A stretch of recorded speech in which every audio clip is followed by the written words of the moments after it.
شنو هي قصه ديك السيره للرباط واحتج؟ هذه مع الاسف يعني انا خرجت من فمي انه كنت كنتكلم مع مسؤول في المستشفى.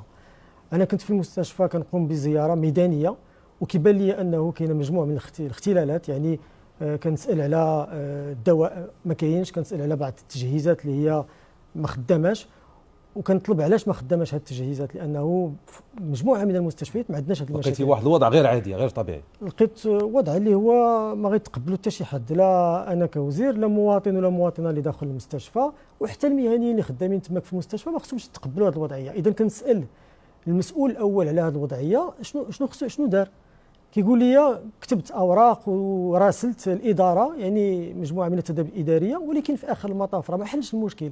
ولا بقينا كنكتبوا غير يعني الرسائل الاداريه ما غادي توصل حتى شي حاجه.